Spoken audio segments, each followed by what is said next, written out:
안녕하세요. 독서계절입니다.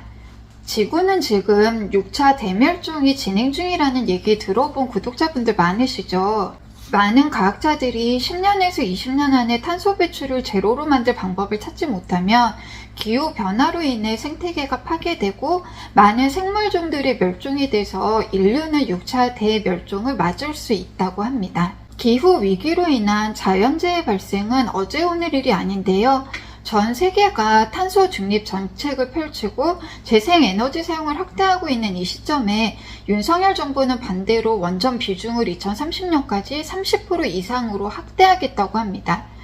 인간의 무분별한 자연 환경 파괴로 인류세라는 새로운 지질 시대까지 생겨난 지금 우리 정부의 에너지 정책은 올바른 길로 나아가고 있는 걸까요? 오늘은 지구를 구하는 탈성장에 대해 고민해보는 책 제이슨 이겔의 적을수록 풍요롭다를 소개해드리겠습니다.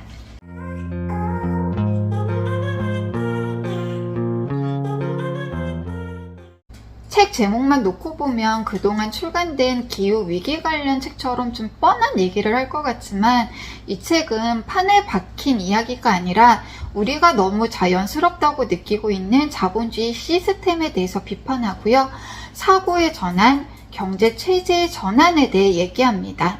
자본주의 체제가 왜 자연스러운 게 아닌지, 인간을 제외한 모든 종에게 왜 파괴적인지에 대해서 새로운 시선으로 이야기하고 있어서 흥미롭게 읽은 책이에요. 적을수록 풍요롭다는 1부 많을수록 빈곤하다, 2부 적을수록 풍요롭다로 구성되어 있습니다. 1부에서는 지속적인 성장 추구를 목표로 하는 자본주의 시스템의 문제점에 대해서 비판하고 있고요. 2부에서는 성장이 필요 없는 경제로의 전환을 통해 지구를 지키는 구체적인 방법에 대해 제시하고 있습니다. 한국 독자를 위한 서문이 따로 실려 있는데요. 한국은 세계에서 자원 발자국이 굉장히 높은 수준이라고 합니다. 한 해에 사용하는 1인당 물질 사용이 28톤이 넘는데 이는 영국보다 30% 많으며 지속 가능한 한계를 4배 넘어서는 수준이라고 합니다. 그러다 보니 지속 가능 발전 지표는 맨 하위라고 하는데요. 우리 경제가 얼마나 기후 위기에 무관심한지 조금 부끄럽게 느껴지기도 했어요. 보통 사회인문학 책들은 서문이나 들어가며만 읽어보면 책의 전반적인 주제나 흐름을 이해할 수 있는데요. 적을수록 풍요롭다는 들어가며에서 지금 시대 기후위기가 얼마나 심각한지, 우리의 시스템 전체가 얼마나 붕괴되고 있는지 구체적 통계를 통해서 위기감만을 심어줍니다. 2017년 독일 자연보호구역에서 곤충 숫자가 크게 감소했는데 25년간 날벌레의 4분의 3이 사라졌다고 하고요. 정글의 중심부에서 곤충 생물량이 98%나 감소했다고 합니다. 토양의 질이나 토양 생물종 역시 위기를 맞고 있는데요.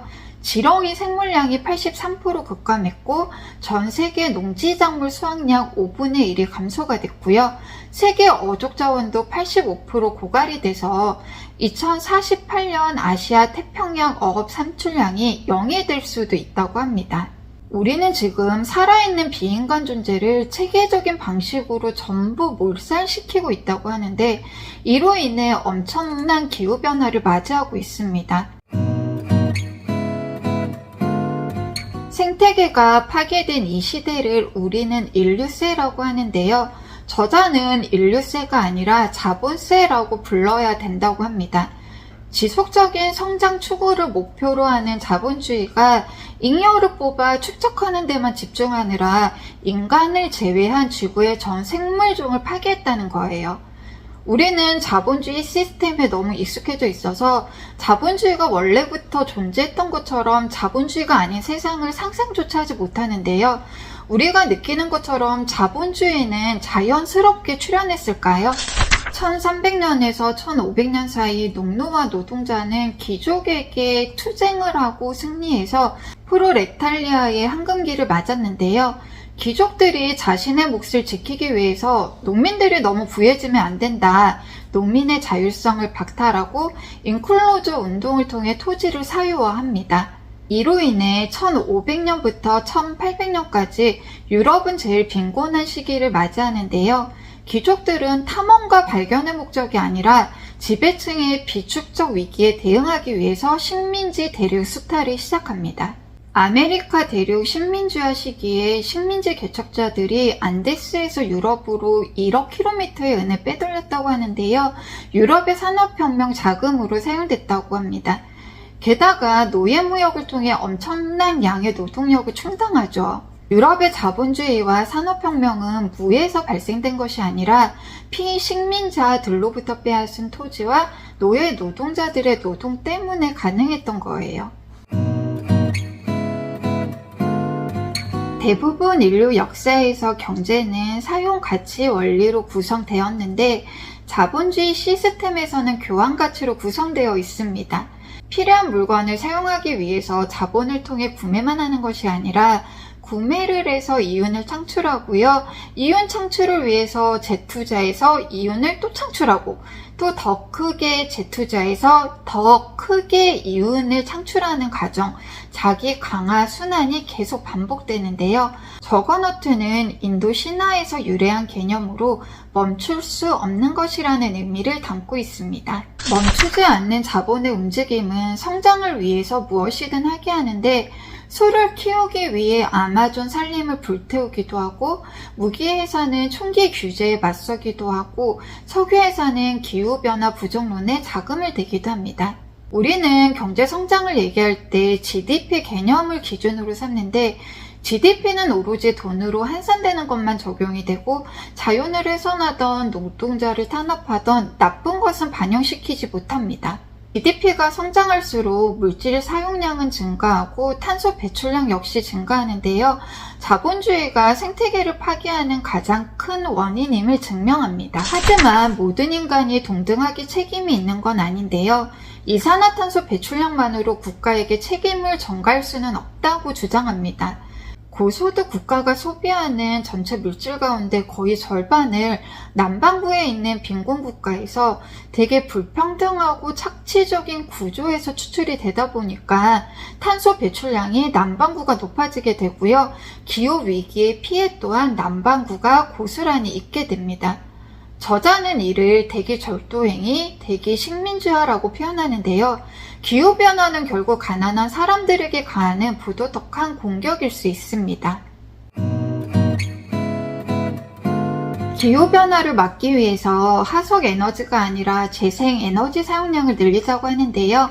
재생에너지 사용량이 늘더라도 경제가 계속 성장한다면 결국 에너지 수요가 많아져서 탄소 배출량이 증가한다고 합니다. 예를 들어 태양열이나 풍력시설을 건설하기 위해서는 구리 34,000톤, 납 4천만 톤, 철 48억 톤 등 에너지 증가가 필요하다고 하는데요. 청정에너지 사용량을 늘리는 것도 중요하고 재활용 사용 비율을 늘리는 것도 중요하지만 그보다는 성장 중심의 경제체제에서 필요 중심의 경제체제로 전환하는 것이 더 중요하다고 합니다. 재생에너지 성장 역시 인간의 오만함으로 생태 위기를 해결하려 한다는 치명적인 결함이 있기 때문에 녹색 성장도 자본주의적 본질인 지속적인 성장을 기반으로 한다면 생태계를 지키는데 아무 도움도 되지 않는다는 거예요. 자본이 만약 에너지 추출을 멈추게 된다면 새롭게 고안하게 될 착취 형태에 대해서도 얘기하고 있는데요. 노동법 규제를 약화시키거나 임금을 인하시키고 플랫폼 노동 같은 질 낮은 일자리를 창출해서 인간 노동을 착취할 수 있고요.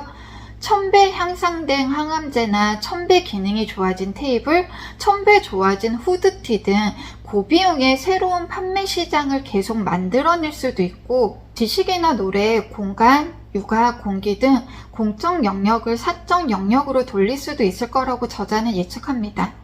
자본의 핵심은 자연으로부터의 추출을 차단하면 결국 다른 해결책을 찾도록 압력이 발생한다고 하는데요.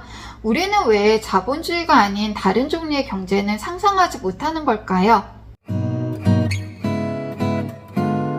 미국인이 은퇴 후 이민 가고 싶은 나라 1위가 코스타리카라고 하는데요. 코스타리카는 미국보다 소득이 80% 적지만 기대 수명은 미국보다 높다고 합니다. GDP는 낮지만 농업 기반의 생활 양식을 가지고 사는 자립경제 지역이면서 최상의 공중보건 체제를 가지고 있다고 하는데요. 세계에서 가장 부유한 경제 속에 사는 사람들보다 더 오래 건강한 삶을 누리고 있습니다. 자본주의 성장이 인간 복지나 행복을 향상시켜주는 건 아니라는 반증이기도 한 것 같아요. 1900년대 초반까지 경제가 한참 성장하던 시기 식민지 국가의 재건을 돕겠다던 유럽 열강들의 외침과는 정반대로 식민지 세계의 수명은 늘지 않았는데요. 오히려 하수도 분리나 공공배관시설 등의 위생관리 시작으로 수명이 늘기 시작합니다. 물 위생 조치만으로 1900년에서 1936년 미국의 영아 사망이 75% 감소됐다고 하는데 공중위생, 공중보건, 보편적 백신 접종, 공교육, 공공주택, 최저임금 등이 진정한 진보의 지표가 아닐까 싶어요. 불평등한 사회에 사는 사람들은 좌절감과 불안감이 높아진다고 하는데 2019년 뉴질랜드 총리 저신다 아더는 GDP 성장을 포기하겠다고 발표합니다. 우리 사회 역시 GDP의 성장 중심 사회가 아니라 복지체제를 확대할 수 있는 사회로 나아가면 좋겠다는 바람을 한번 가져봅니다. 16세기 코페르니쿠스가 지구가 태양주위를 돈다는 지동설을 주장하기 전까지 태양을 비롯한 별들이 지구 주위를 돈다는 천동설이 당연한 진리처럼 여겨졌었는데요. 지동설이 받아들여지자 그동안 풀리지 않던 수학적 문제들이 해결하기 쉬워졌다고 합니다. 경제 역시 성장 중심이 아니라 필요 중심, 교환 가치에 중점을 둘 때 생태계 위기는 훨씬 풀기 쉬워질 텐데요. 개인 행동 변화도 중요하지만 경제가 작동하는 방식을 탈선장으로 바꾸고 우리 삶의 속도를 늦추는 것이야말로 가장 쉬운 방법 같아요. 경제가 작동하는 방식을 바꾸기 위해서 저자는 5단계를 주장하는데요. 1단계, 계획적 진부화와 희소성을 줄이기 위해서 세탁기, 핸드폰, 가전제품 등의 평균 수명을 늘리고요. 제품의 의무 보증 기간 등을 늘리는 제도가 필요합니다. 2단계는 광고 총량을 줄여 일시적 욕구에 의한 불필요한 소비를 줄이고요. 3단계, 필수적이지만 자주 사용하지 않는 물건은 소유하지 말고 이용권으로 좀 변경해서 소비를 줄여야 되고요. 4단계는 음식물을 최대한 덜 폐기하고 5단계, 생태계를 파괴하는 산업 규모를 줄이자고 합니다. 세계 농지의 60%가 이용되는 소고기 산업을 줄이거나 군수산업 개인 전용기를 줄이거나 에너지 집약적인 장거리 공급망에서 집 가까이에서 생산이 이루어질 수 있는 커먼스의 확대 등도 중요하다고 합니다. 그런데 문제는 산업 규모를 줄이게 되면 우리의 일자리는 어떻게 될지 고민해 볼 수밖에 없는데요. 지난 대선에서 이재명 후보가 제안한 주 4일 근무제 도입처럼 주당 노동시간을 줄여서 필수 노동을 보다 균등하게 배분해서 완전교용을 이루는 방법도 있고요. 돌봄이나 필수 노동, 필수 공공 서비스 등 공공 일자리를 보장해서 일자리를 늘리는 방법도 있습니다. 이 책을 읽으면서 노동자인 저에게 가장 와닿았던 문장인 것 같은데요. 페이지 295쪽을 보면 실제로 일자리 보장은 정부가 시행할 수 있는 가장 강력한 환경 정책 중 하나다. 이 정책으로 우리는 실업의 불안에 대한 걱정 없이 파괴적 산업의 규모를 축소하는 것에 관한 열린 대화를 할 수 있기 때문이다. 먹고 사는 문제가 해결되지 않으면 우리는 사회 문제에 관심을 가질 여유를 잃게 됩니다. 지속적으로 관심을 갖고 변화하고 투쟁해야 역사도 진보한다고 생각하는데요. 그렇게 되기 위해서 일자리 보장, 기본소득 보장이 이루어지는 사회가 되면 좋을 것 같아요. 세계에서 부유한 1%가 전 세계 부의 50%를 가지고 있다고 하는데요. 저도 자녀들을 키우고 있지만 요즘 아이들 대부분 꿈이 건물주라고 하는 시대잖아요. 돈보다 가치 있는 게 무엇인지 고민해 봐야 되지 않나 싶고요. 가장 큰 부를 가진 소수의 사람들의 사적 이익이 정치에 반영되지 않도록 민주주의가 제대로 잘 굴러가고 있는지 비판적 사고를 갖는 것도 중요하지 않을까 싶습니다. 저는 미니 타투를 좋아해서 몸에 자주 새기는 편인데 왼쪽 손목에 이렇게 인두라망 타투를 새겼습니다. 이효리 타투로도 유명한데요. 인두라망은 해와 달, 식물, 동물, 물고기, 사람을 표현하고 있고요. 모든 것은 다 연결되어 있다는 의미입니다. 만물은 그물처럼 다 연결되어 있어서 서로 영향을 주고받으며 살아간다는, 더불어 살아야 한다는 생명 평화의 의미를 담고 있어요. 데카르트의 이분법적 사고가 진리처럼 여겨질 때 스피노자는 인간과 자연, 마음과 영혼은 동일한 실체다라고 주장하면서 이단 취급을 받는데요. 지금은 판도가 바뀌어서 스피노자는 현대 유럽 철학에서 최고의 사상가 중 한 명으로 인정받고 있습니다. 인간과 비인간은 모두 동일한 생물들로부터 진화했기 때문에 우리는 모두 연결되어 있다는 스피노자의 사상이 지금 경제체제를 생태계 중심으로 전환시키는 데 중요하게 작용하지 않을까 싶어요. 생태학자 모니카 갈리아노는 식물의 지능에 관한 파격적인 연구를 출간했는데요. 식물도 학습을 한다는 거예요. 식물들은 보고, 느끼고, 냄새도 맡으면서 이에 반응하는데 나이든 엄마 나무들은 자신의 씨앗에서 자란 가까운 어린 나무들을 식별하기도 하고요. 칼질을 당하거나 진딧물의 공격을 받으면 세로토닌 수치가 올라간다고 합니다. 그런데 식물이 지능이 있고 감각이 있다면 곡물을 수확하는 것도 사례의 일종이 아닐까 싶을 수 있는데, 저자는 이를 호혜주의, 상호 의존, 교환의 의미로 받아들이면 된다고 합니다. 우리가 자연으로부터 받은 것은 권리가 아니라 선물임을 깨닫게 되면 자기 절제를 할 수 있게 되고 필요한 것 이상을 취하지 않도록 조심할 수 있습니다. 선물은 돌고 도는데요. 내가 누군가에게 선물을 받는다면 무언가를 돌려줄 기회가 있을 때까지 다른 선물은 받지 않으려고 할 텐데요. 이런 의미에서 선물의 논리는 생태적이라고 볼 수 있습니다. 우리가 나머지 생명세계와 어떤 관계이길 바라는지, 지배와 추출의 관계이기를 바라는지, 아니면 호혜와 돌봄의 관계이기를 바라는지 질문하며 저자는 책을 마무리합니다. 적을수록 풍요롭다를 읽던 중에 신랑이랑 맥주 한잔을 하면서 너무 오래 살고 싶지 않다는 말을 했는데요.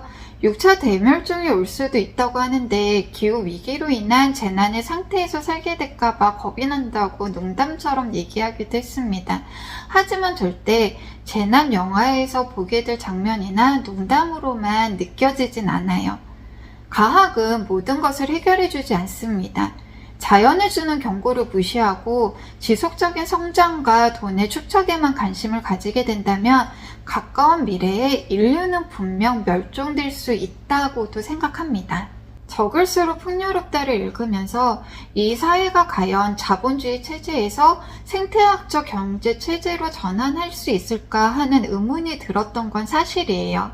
하지만 세계적으로 환경 오염과 지구 온난화 위험을 느끼고 탄소 중립을 위한 글로벌 대응이 본격화되고 있는 지금, 우리는 어떤 에너지 정책을 선택해야 되는지, 어떤 가치관을 가지고 살아가야 하는지 한 번쯤 고민해 보실 수 있는 기회가 되면 좋겠습니다. 건물들 사이에 서 있을 때보다 나무로 가득 차 있는 숲속에 서 있을 때 인간은 훨씬 더 큰 행복감을 느낀다고 합니다.